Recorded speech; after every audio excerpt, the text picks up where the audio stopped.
Hey everyone, it's Sarah from Main Street Florist here in Carlinville, Illinois, and I'm here with another installment of a tutorial for our frequent flower subscribers. And today we're going to talk about roses. So every month when we do our frequent flower subscription, we always try to bring in a premium flowers, which roses are definitely that, but maybe something that you're not so familiar with and something a little bit more unique. So I was hesitant to do roses, but the more I thought about it, the average customer probably doesn't know the variety and the different styles of roses that are available to you. Roses are definitely the number one flower that florists sell.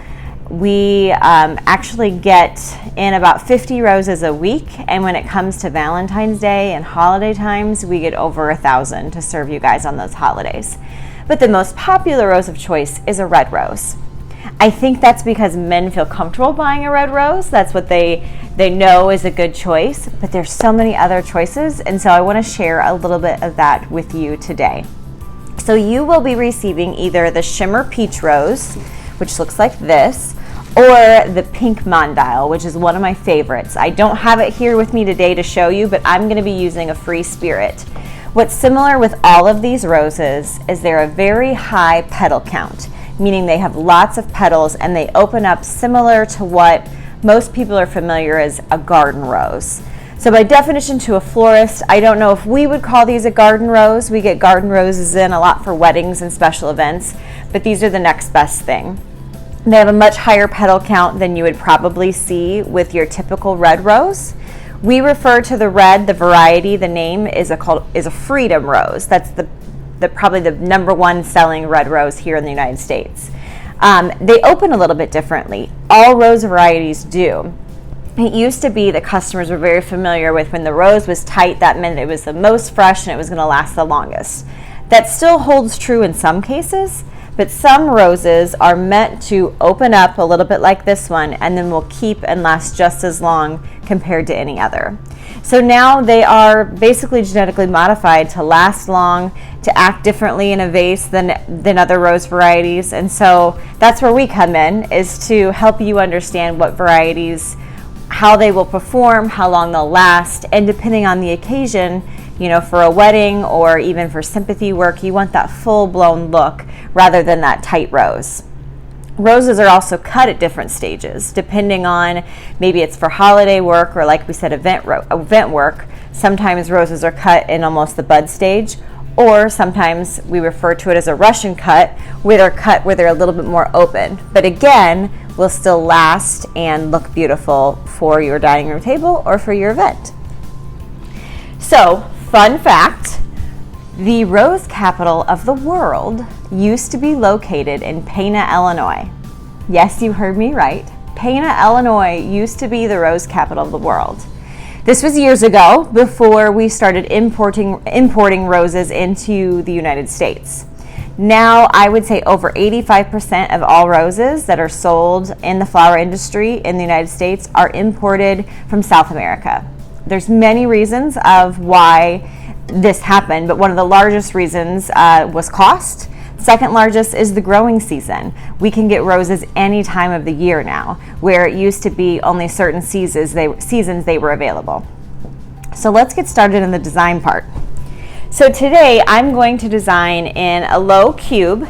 We do have these available if you need something like this, but if you have a low bowl at home or like a fish bowl, this would work the same. We are going to create an armature, which basically just means a structure that's going to help support our design inside our cube. So if you've been a frequent flower follower or subscriber for a while, we've done this before with chicken wire. P.S. I should say, this is our 12th month. So with COVID, we missed a month, but this is our 12th month of our subscription. So if you've been with us from the beginning, thank you. We're so excited to keep doing this for you guys. It's a lot of fun. Back to the armatures. So we're going to create an armature with curly willow branches. Curly willow is something you can purchase from us. It can be grown yourself in your own yard, but this is also, you could use any type of branch. You just want it to be a branch that's pliable, or like a vining branch would be a good one. We're going to create our armature with that. So it's pliable. I just broke it. Some of it's pliable. We're going to basically bend the branches into your hand, and I've got fresh, clean water inside my cube with flower food already in there. And I'm going to put the branches down into the vase to create a grid. Okay, we'll fix them a little bit. I probably just need 2. What this grid or this armature is going to help us do is keep our stems in place where we'd like them. If they break a little bit, it's just fine. It's just creating something for us to place our stems into. But what's nice about this is it also creates a really interesting look on the outside of our clear cube. Adds a little more texture and interest to our container. So you may have to play with it a little bit. The more that you can have them crossing and overlapping, the easier it is going to be to place your stems. Okay. And then I'm going to start with my greenery. You're also getting some stems of baby blue, spiral, or traditional eucalyptus. There's many things I love about eucalyptus. It's long lasting. It can be dried and used as a decorative element in your home. And the smell of it's fantastic. But then we can also get multiple cuts. We don't have to just use the one single stem. So I'm going to cut further back, but remove the foliage that's going to be below the water line and start greening in. Then I still have another stem I can use. And we're going to make this arrangement nice and low and lush. I'm sure most of you are familiar with seeing traditional roses done tall in a vase with baby's breath or some sort of filler. So I wanted to give you just another option to think about. Again, I think men buy what they're comfortable buying, what they know, like the traditional roses. Definitely at Valentine's Day, we sell far more of the traditional roses and red roses compared to anything else. But there are hundreds of other varieties of roses available. So as I'm placing my stems, I'm going in at an angle. I'm giving everything a fresh cut, and then going in at an angle so my stems are overlapping and crossing and creating that grid. All of that just helps me create a nice base for my flowers to be placed into.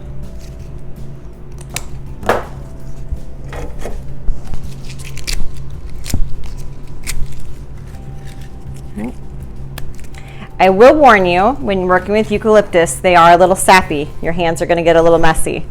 If you put hand sanitizer, we all have plenty of that, hopefully, right now. If you put hand sanitizer on your hands first and after, it helps cut through that sap a little bit so it doesn't stay on your hands. But I'm working my way around the vase so it's nice and full all the way around. So right now we've got a pretty good base happening with our eucalyptus. If you have stripped and you have all these little pieces left, these make a great potpourri. Just put them in a bowl on your coffee table if you like the smell of eucalyptus. I guess some people, it's either a love or a hate. Okay, now we're going to start with our roses. So as I mentioned before, some of you have these peach shimmer. These are one of my favorites, again, because of their high petal count, and they open and they last. The average rose has about a 5 to 7 day vase life, is what we refer to it as, how long they'll keep once we've sold them to a customer. There are many factors that can go into that though. Are they being placed in clean water? Are the stems being cut every few days and the water being refreshed? Are they in a cool or a warm environment? All of those variables can determine how long that rose is going to last. So when we start with our rose, sometimes you'll notice that there's an outer petal that's not as pretty. It might look like it has a little bit of a different color, maybe a little bit of bruising. Let's see if I can hold that. We refer to those are the guard petals. Those are the outer petals that protect that rose as it's budding. There is nothing wrong with them. They're not wilting. They've just had a little bit of a harder life than the newer petals on the inside.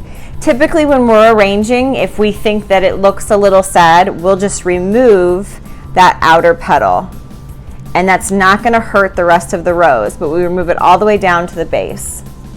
Removing the guard petal also is going to help them to open up a little bit more. So if your roses are tighter and you want them to open, that's going to help. Different rose varieties have thorns and some do not. So again, I mentioned that roses have been genetically modified to last longer, to have stronger stems, and to also come without thorns. So this shimmer variety, if I'm just basing off of what I have here, not a single one has thorns. My free spirits that I'm looking at here, they do have some thorns. So as you're arranging, we always want to remove any of the foliage that might be below the water line, and then you can take your pruners and you're just going to snip off those thorns. And honestly, we're going to start, I'm going to give him the height. I want my arrangement to be low and lush, so I'm going to measure against my table, and really I don't have too many thorns below that line. He's going to go right up top in the center, and because I have that nice grid, it's going to stay. I think I'm going to go a little lower with him. I want more of a rounded shape. It's always better to cut too long than too short. Okay. We'll reposition him a little bit more as we get going. So again, you can remove any of the guard petals if you don't like them. Sometimes I think they're really beautiful. If you've got more of an antique rose, I think they just add a little bit more character. But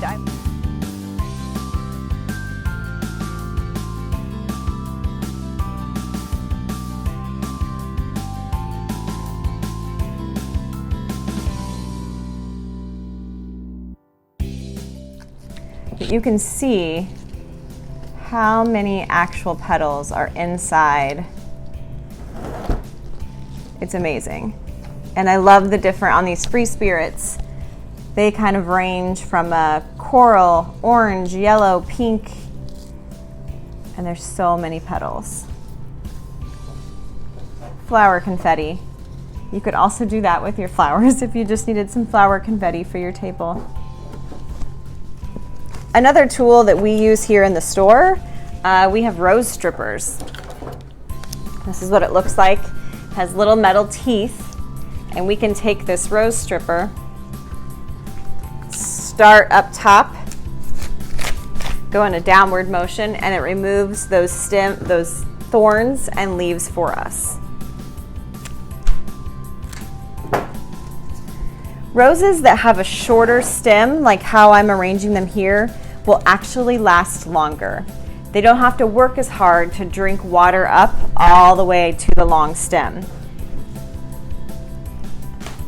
Shorter stem roses, when we purchase them, we purchase our roses by the stem, by the centimeters. The average centimeter height's about 50 to 60 is what we get in weekly, but sometimes at Valentine's Day we'll get in 70 stem to have really long roses. But the taller the rose, the more expensive it is, because for the farms growing it, it just means that much longer that the product is growing before it can be cut and sold.